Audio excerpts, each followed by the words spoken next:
obey shouldn't kaftan kama and what in a file betra and what church figures and we could to my Ghana for the Ghana form fa no mon fan ku jama so no mon fan ko bobra Obama sometimes me ti nsem bi say ya na me ho adwiri me kakra esan say all can say policy rate above na me percent ko sisu say na bank for no kura na dwadifo no ko bank abesian ko munya bi besian na o ka say policy rate na above tini interest rate above besian ko munya bi na campus o munya sense hu no enti sansem no ombongu baby owi enso o sa kika say sisi ade e na inflation above ye nam 3% enti niema mu above niema ban ne mu above.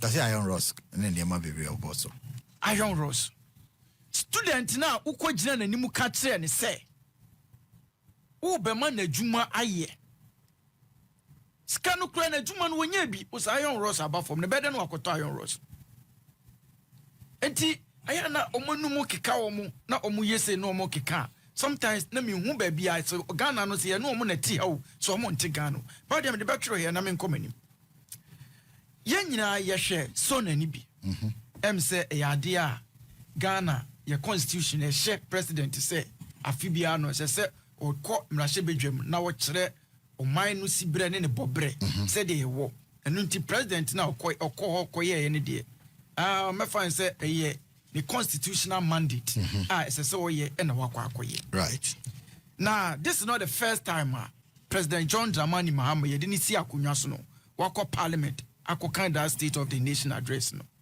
when in pray no so wakokan so Obama obeka 2025 okokan yes what shebo bebre say oba obeye we na me pese me nue wonya akwanya no enka wo kire say 2025 president ekogina parliament no o shebo so obeye we na oba e waye o ka so obeye we na oba ye waye enne me no kasa enne koku akuafo ya mo haircut wanka ho asem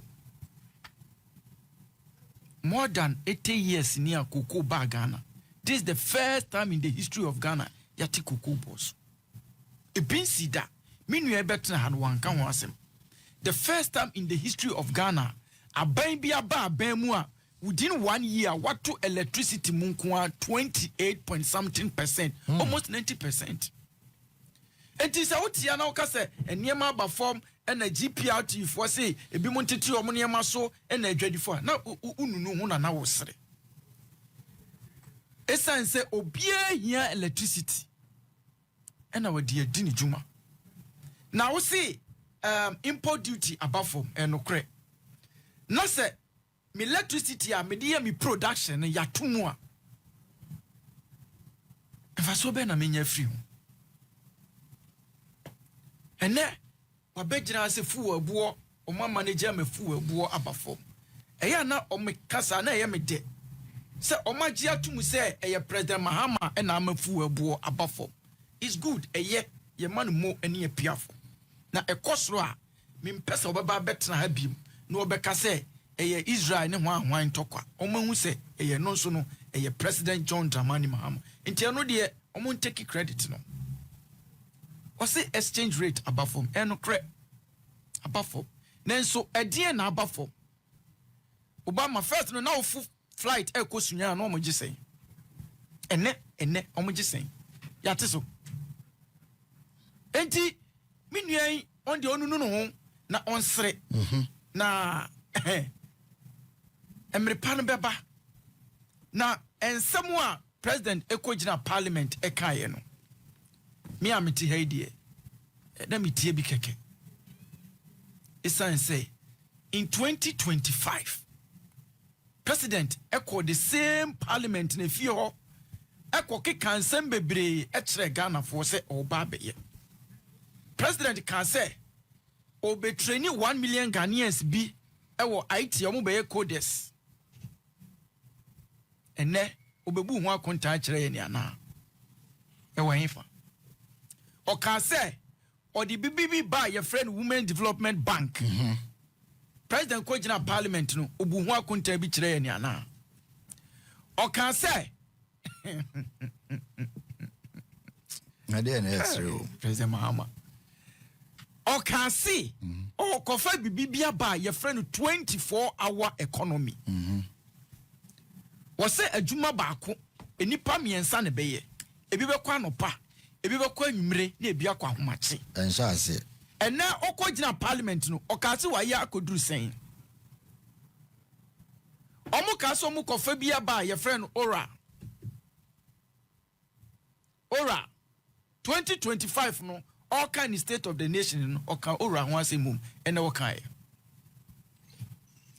omu ba ba mu more than 1 year nie 1 Ghana city kromu ntumi nyibi 1 Ghana city out of that $21 billion omu ka kire Ghana for some bekwa kwachi am say oboso say o ma recover skill na how they went or recover saying e from wine omu recover from nipa ben ho enka wo begina ho yi wo sa asumasi ebia minua Obama of aban sika 5 cedi ya mu say and na say what is a president can be ho what is a president ebo obi din say waji sika bi say e ho enti omo no ensema omo keka ni nyina no omo so ni ti no ma so ne nan ne yatu ni mfe e na omo ti ho e na omo invest sika ni nyina o PR because ensema a wo kan ya ma Ghana fo to abama ho no enne enka me no ka say in 2024 no hwehwemu a ye nyina ye te ye ne say Ghana maburu dodo na to abama NDC na said the entire to abama NDC no na because of adwuma unemployment adwuma president aka say obema nurse for automatic posting se wo wie school no ankasa no na wa ankasa no posting no wo hodada wo be wie no adwuma no wo ho enam no ka say nurse for aye adwuma for 12 good months omukro ntu omuka ene me no ka say enu hu na Ghana fo to aba ema wo mu na eyem de se wo ankasa wo nua mo akoye hwehwemu ahu se president ka say omo bie enipa 1 million enya employment eyem de se mo ankasa mo kwa hwehwemu ahu se nokure bi anim nokure ba kokura anim essence omo ankasa party fo omo ankasa full soldiers egu social media da bia ekam se de omo di bedi di koko kromu nya bi koko kromu nya bi omo di aditi omo ankasa researcher omo di free Ghana Statistical Service e ba ye kire se over 12 million Ghanaians 2025 year e koda omo nya nsu kura no nya me na me de ba ye 12 million that's like 40% nya me na make so many pana with inflation about 3% no the same person no and what these figures we buy enti ometra no ho na won sere je me pese me kan say ahokyera e wo krom sisie no e ya unbearable ene ukodwomu a aya fa wo camera fo no mo nkodwomu kohwe ade no kwa wote ho a ye nto esanse sika ni Ghana fo botom sika ni Ghana fo botom enti ade na wokoto na wo se yate so no ye ntompo okay enti nyate a wate so no na wate ne ma so no onipa ni niska wo de beba beto a emfa so wo so wen ena ye nuamu adwadifo omo kodwa so a omo te hwa na omo san sori akofie ento ade na ye nto ade so no stores kakra ye nuamu adwadifo timu wo makola so no wasan kotum over 20%. Obi a wo inflation abafo o kika ni nyina cha se bibia ekoyie kama enti wo kwa akotum sa aye den enya tena nkese se ote so se inflation abafo policy rate dia unua wo kika na se bibia abafo economy na ye yatete ne ma so a adenti na shops a madwadifo etenemu de ukoto homu shop nim na bibia nso ekoyie adan na koko akuafo nso ukoti omukoko boso enti minim crowd minya sure se Ghana no woni ye na team se woni ye na ti Ghana ni mu a minya sure se obeke kasansem no okay enu nti Yendie Yatuaba ma President John Dramani Mahama. Based on ensema onwa kanchire. Okay. Mr. President, mendi party communicators nechi. The entire Ghana for mebunu yakosa lie ahomachi 4 a.m. Ekoto abama oni say. Who kachire ye say, would the BBB by your friend 24-hour economy? Mr. President, who kachire ye say, a juma baku nipa miensa enebeye. Who kachire ye say, a juma bit to say Ghana gas. DVLA and our passport office. Se nipa ye juma ye 400 and ubefa 800 at the account. A B pono na a B ko. Mr. President, uba ye no, who ye chow 1.5 year friend say, yes, new. Who ye cha 1 year netchum. And ne ye were March and ameboa. 24-hour economy no dear Ghana for me bunu ye busane say, e wo he. Baby anu e wo. O catch ye say, mo betiti electricity so. Ama nipa tumi ye adwuma anadwo. Sisi akra the light ni kra no wasa tumu no won san kra nya light ni bi. Na wunya light ni bi. Puso light e bonani na bonani na bonani na bonani light ni kra so ensan nya papa wasa tutumu nyina. Enti ensemu a president e kan me ya to abama no no oboy no ye total opposite. Eno enema Ghana mabunu ekosan light to abama no. Yankosa light ankoto ama no e de say de menua metan say ena inflation ena de adio na inflation na yedi. Yendi inflation. Mentumi nko dwom nko ka kire me say inflation ya 3 cedi ntima me banku na me fonko fi nko didi. Tabi. E wo se metumi nya adwuma na adwuma no ema misika metumi enjoy sa economic benefits na menua wo kan. Na adwuma no nya bi nyeye. Mitifie a 24-hour me twen akosi ne bakokura mai. Now we see for mama me. Enti me di manu si no. Ya me ka kire menua no say NDC ba be mu no. Bosha om de share Ghana fo no. Eno ene sese mo hu hia om. Omo ka kire se omo betu koko buo mako 6000. Omo be omo ti koko buo so mpu. Omo ka se omo betu tu boreholes e wo koko fuo bia mu na omo de polytanks akisim. Ene omo ba yakosi se. Eno nti ya besre se so munya akwanya bi se ya mo makasa ne mrafo. No munya hobrase no mo sre Ghana fo se ye ne ye kan ye nenso ye ba ye ne bia niema no ye hu ni sa etimo ma ye mbre. Na mo meka nkire se bibia ye pepepe. Medase. We yankase nia George Squatting or New Patriotic Party Communication Team member. Doctor, member na yahwe second round no insuraba Nelka or say or the Frashaman constituency or say the last Friday SONA presentation by the president was a scam 419 in Frakadam. The 1 million job was created in Bole Bamboy alone. The real SONA will be presented by the almighty minority on Tuesday. Nedia or the Eba and no say the second SONA by the president Mahama is as empty as the NDC government. And the government is not about wearing big batakari or fugu and speaking fluent English. It's about impacting the citizens' life with positive policies. Abdul Rahman Bako, Old Barrier. Doc, yeah, na ye pese share the Middle East and impact, but she we no kakra bi na yenche time na aka. So me responding. Niema Bako me. Is the NPP for they are in a hurry. Say I'm be creating impression be say the government has failed in only 1 year. When they spent 8 years in government and wasted everybody's time. Obama. President Mahama made a categorical promise. So share 120-day social contract. Item 15. President Mahama said he will allocate seed fund for the establishment of National Women's Bank. Okay. The question I want to ask you, Obama, is has the seed fund been given to Women's Bank or not? Has there been allocation for Women's Bank, seed fund for Women's Bank or not? Doc, na open bank and na open seed fund. Obama, me say, the promise was categorical. Yes, I promise in Ghana for her so the two Obama President Mahama. And 10 years obe establish. Or see Obe create a seed fund. Okay. 400 million. Has he delivered on that or not? Yes. Bank and 50 precopen as sprouted to say Nyakopon ebo we are no debi. Cement, blocks, any mortar, any concrete, and a policy in NDC dine. What mean can't me say, 50 precopen bank when you have no allocated fund for it. And the NPP promise, NPP's propaganda on Women's Bank, no, and Taswu. It doesn't make sense. Dr. Baumia, on June 2019, Obama would tell me, June 2019, Okokate sold for construction of a bank B. Or some bank need a construction bank. My person will clarify, Mame. Because me sure the president will provide 51.3 million for the Women's Development Bank. And here banking requirement. That was the first year. Second one was 400 million. What year? Oh, we're providing the seed fund. That's a program Okay. President Mahama, the promise was that he would provide a seed fund for it to be constructed. Okay. Can you tell me, say, the seed fund has not been given? He has been given.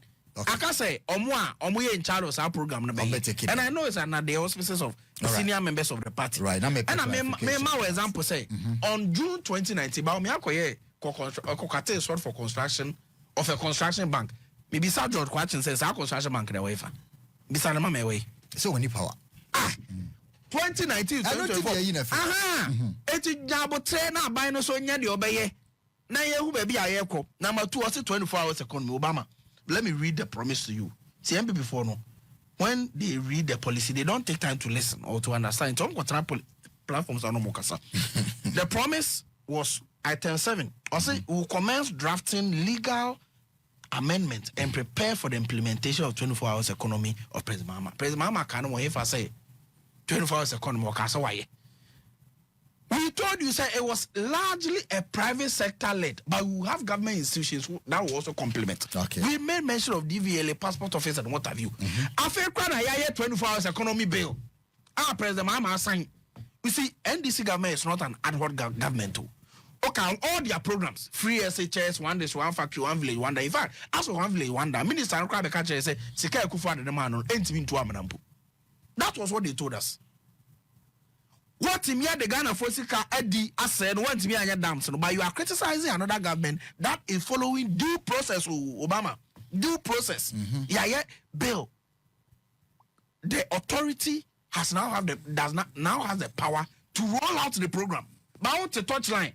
And I will back to say President, I must 24 hours on year. We have to be learned intellectual with the argument to yet the propaganda no Obama. Number 3 also NDC for increasing electricity tariff by 28% or 28% many unim detail. Chim.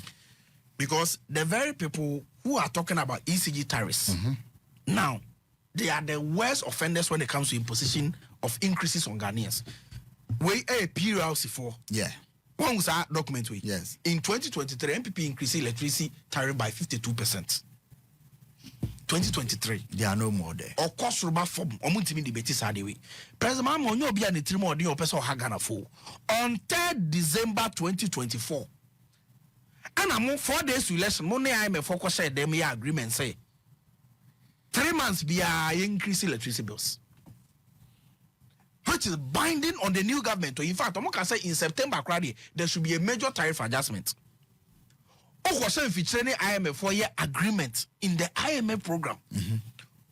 Say, in fact, ECG a 2 to Ghana for so. Yes, and I President might be an I can say. Why not explaining? So, but we have always been explaining just that Obi and I just say, okay, my own tea. When you read the IMF staff level agreement on 3rd December 2024. Read the page 71. It is there. Say PRLC will have a quarterly tariff adjustment based on how our system is supposed to be managed. One yes agreement. But we are not and Marco Kone. Uko jira so na jano ahunu ni no abejira na for say wine hunu no. President Mahama say free IMF program in all these things. Obey like it is binding based on the agreement. And 2 years hard we are. No abetra na woda what said here. Ona unimohwe me was ona waye. Or can say ora na de we say omo frɛ no for investigation George Kwati. Ono ana point is here from for investigation. Oma bonte anoma be gina say oh yeah oral has failed. Me wa omo hwehwe o ma no pa bia. Oral Obama ye ka say ye de kwadu bowa ye ba be chechire do akobo wa send. No, it do be for due process. Maybe so. National service are they not in court? Yeah. Inti President Mahama nko judge ni for no me pass judgment ana. No. Say yes on your camera. Sky train are they not in court? President Mahama nko judge no new lawyers ni for no one embu atana. National Food Buffer Stock Company. Say or court. President Mahama nko judge ni for no emu enya atemu and there be oral due process. At the very least, you know. Say all the allegations we've made, we did not just make them in the air. We have actually gone to court. In fact, one of them cried here in the national service scandal. Penny pa na your friend no emsa sigbe or something. In fact, I don't quite also on the obituary scan back. Yes. And Attorney General said they be into scan back. Obituary be back. Kona court na ko ere ko catch the judge and say obituary back. Yes. Because a court asem. Sansem we nyina wo ho, but before Daniel mom so oral has failed. Me wa President Mahama be catch say you can quite me recover 600 million Ghana cedis for the people of Ghana. Meboa. Yeah, or SONA. SONA. Yes. Yes, 600 million. Yes. Ya can say we so better TV so. Oh, bisa say ho na mo jeje no. I think said the omo boss so more now so wire fraud in yes. Car. Yes. Yes, appointees sa omo appointees in the no. Court no be atem. Na sanga President Mahama na Attorney General betimi aka say okay. Osaya sugbedie ya o say obetu eska yi. Sanke be jiska no. But to ko jiska na. What about punishment in court? Otia say, a process or appointees or asama o can say ora has fedi. Oko catch us be entry no nyadwe because no ultimate catch ora last because ne ho train or court. Oko kasa assembly chere hanana oba fast ko be kasa akwai asebe na okay enkanse enkoso nkanse ma o kanu na oma ye ma be hye mo because they are facing the full rigors of Ora. But better platform just to say something that's a echo slow. The point I'm making is that you say the rules of justice grind slowly. What you say?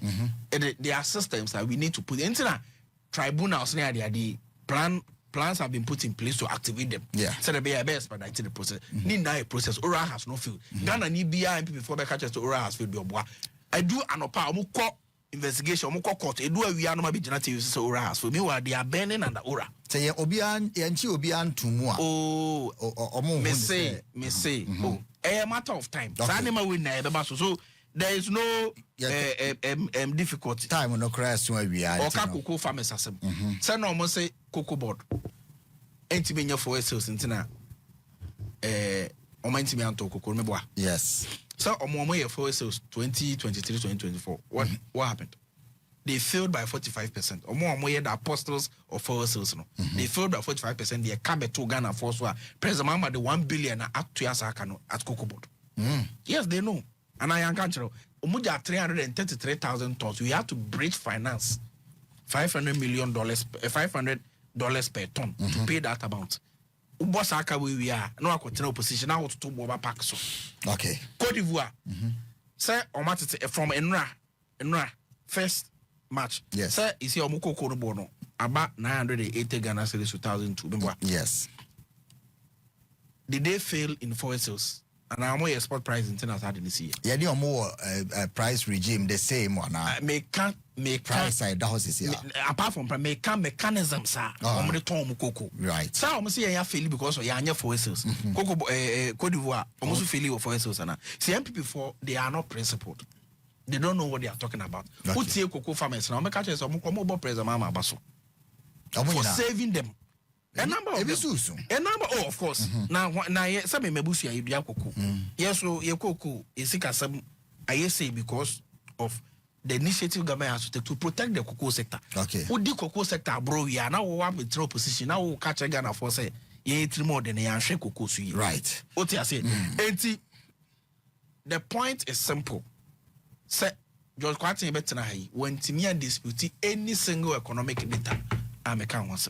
Was him a man for life from where west. Say inflation at 3.8, my man for life here west, and the inflation at 23.8 under them. Okay. People should have died. In fact, people actually died because of my domestic death exchange program near there. That level of hypocrisy must not be tolerated. We are not in opposition. Now you are denied, and now baby son send a car key for car crown for fair. Obetra lamku say or the buy. Bisanes oh some say we be NPP we be bo. Okay. Lamku say me or Bakasa. What to full 10.9 cedis per liter.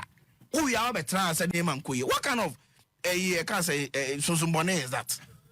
What you say? Sunday no, it must leave the NPP. George. It must leave the NPP. What you say? It's not fair.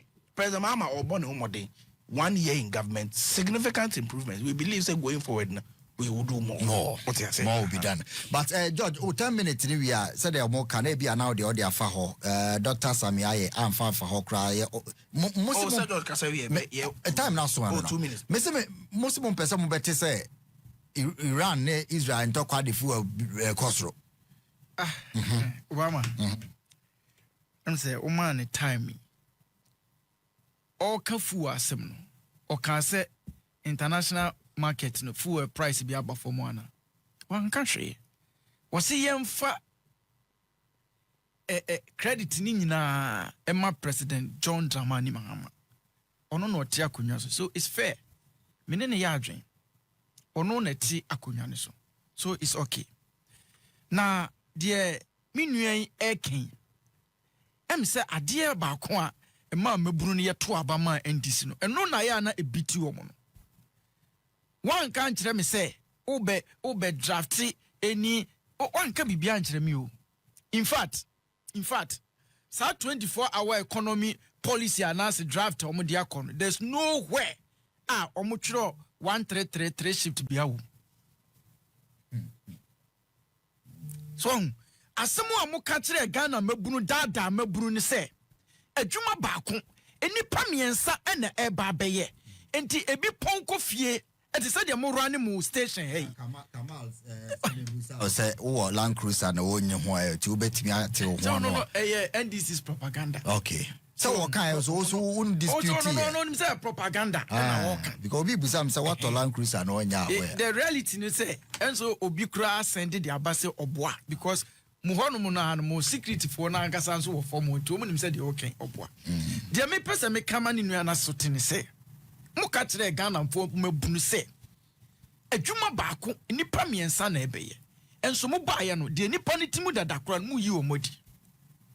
In fact the abanda da no kora for omodwuma no kora 12 good month muntumi ntwe omoka eti saade no enese so mo pa Ghana for ho acho eno enese so ogitum eno akiri wasi Cocoa Board ena NPP for boka ena ekabe aya no mu fi so mo wa ban mu ena mo koye na NPP ba aya na ye ba ban mu no na Cocoa Board ka ye da ho no mo koye $4.2 billion bisa mo ba mo beto say mo beto 3 eti ye ba ya no ye beto kan but ye nsu anti akuafo Cocoa ne kaso ebo no so ye beto car esu chen de adi jam na so yante so 1 cedi. In fact ye pejamu akọ 3,100 omo ka kire akuafo si ye sisi omo na omo ba omo de beko 6,000 mo bete so e de aba 2,005 eno ho asem ene ye ka kire omo no omo nti ompeso beka na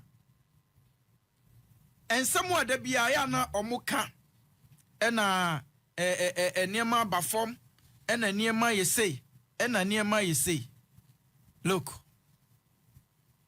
sansem ne sese mujai kan here for the first time in the history of Ghana NDC wini University Campus Legon all the police stations are you know wini here because omo catch the students this omo betu omo school fees boss and omo school fees by omo to school fees in masa to even hostel fees. This is the NDC. We are better say inflation is 3%. Na inflation is 3%. Na minya juma enya sikani bi ntomi botoma house inflation is 3%. Ena wo hwe ye nuamo awie nursing school ye mfa omo juma. Omo nyina dane, omo nyina esua juma. Nurses for akọ school nyina omo sua omo nyina ekosua makeup artist. Oh, yes. Because to me trafie. Nurse for makeup artist. Omo akosua juma omo kosua no. Sir. Because omo yes school ye mfa omo. We are research we. I say ye no omo na wo street ni so. Na nurse obi akọ nursing training. Ye mfa omo juma no. Busa bie wey ne kohwe. There's no work. Abai no so omo boss omo be ye automatic postings ama omo. Your man na ya rehopa o. Busa ne so omo be omo finance ni a. 13,500. Ewa hifa. 2025. Biya wa many to see a kasa same way. Omo be chance wa. Finance Minister McLaren usi Obama. No. They have been employed. Or some buy no more finance for. And I say, I don't credible say President Mahama. No, there are two things. Yes, I mean him say I'm clearance. Yes, for omo ayentua omo kasi yentua. And you mark clearance for recruitment. Yes, 13,500 clearance. Yeah, for omo. And ya ketua mom. Yeah, for omo. Osi ya finance. Be another promise. Masa, you have been pedestrian. Finance. Roadside propaganda. Roadside propaganda. Asana me kare yani brisemu. Yani brisemu. We roadside propaganda. Endra. Member list of hospitals. Now only hospital Ghana. Endra ye. Enna. Misia. Two ladies. Okay. It's closer to Pantan Hospital. Also nursing school. Me share two ladies be. Me krana me nim say omo wi friends say nursing school. And me share na say na Sunday the man kwa sorry. No me so omo ko adwuma. Na me so omo ye adwuma be. No me so omo sua makeup ni bi. Na me say ende say adwuma de na say girls me ye show say cash wo mu pa. No so nya cash no more we nursing school no 3 good years ni no omo tifie 3 years 3 days omo wie mo time I say bi I say omo wie so omo tref etina me ka say dem tina me ka say o fa o ma ko me say juma omo fa so omo ba ba mu o say ye fa omo juma ko meto abeti aye that is anything you mo free of course enti wo ba aya men compare hu tu ye ne Ghana for eni enti compare to NPP. Nurses for automatic posting.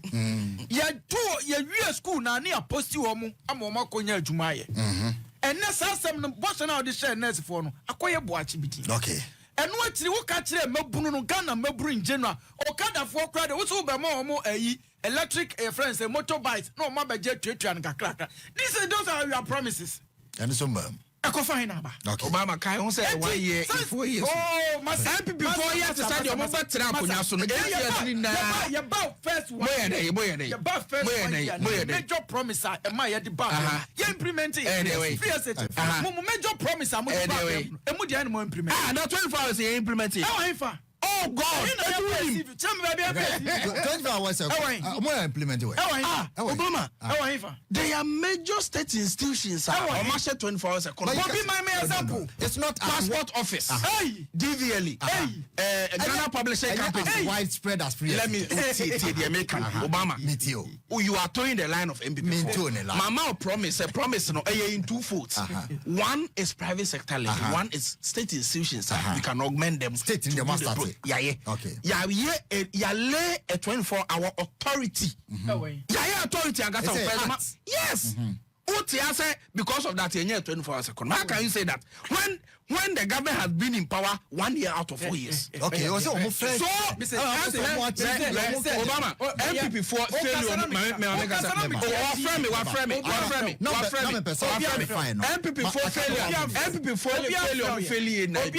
They didn't have a plan. All their flagship policies. One day, one factory, one village, one dam, 3 SHS. Ask them. Wait, 1 minute, George land no organization we are now implementing policy 24-hour economy. DVLE. What's the passport office 24-hour economy. And publishing Ghana publishing. Now Ghana publishing there no more. And your printing press. Now call New Town one year printing press and yana ju no more. First no more. Printing press I can see wo chrome hanuma. Printing press bia wo de opa ko tambe no me adwuma. Eya na ju no mo print o mo ne mani na. E Ghana publishing yeah. Enya no. They cannot give us moral lessons on implementation of DVLE 24-hour economy. What's your master? Omoboa. Secret no ho no mo kura bobo sesi no ada. Secret now, Obama. We a pedestrian roadside. NPP4 cannot teach us how to implement major policy. They don't know how to implement policy. And which one policy is not affiliated? ɛno nie Obama yafa propaganda beno Obama social media pages. When you want to implement policies, you must be organized. Okay. That level of organization, NPP did they have. Now, we have been able to do that. We have been able to organize ourselves. We have been able to any winning 1.7 million. Any winning 1.7 million. Obama. We have been able to organize ourselves. All our programs are structured. Look at how Mahama Cares was implemented. Structure of funding and then more constant funding. That is how programs are implemented. Almost 2 pie charts of one village, one dam. No more nim baby crumbiness can die. Enter a program failure. One there's one factory a failure. Even free SHS. They couldn't even and then minister say the Padoro benefited from free SHS 5.7 million. And they check for to say 3.5 million. They didn't have any documentation on it because they had no plan. Look at what President Mahama has done. Ghana Education Trust Fund. Now,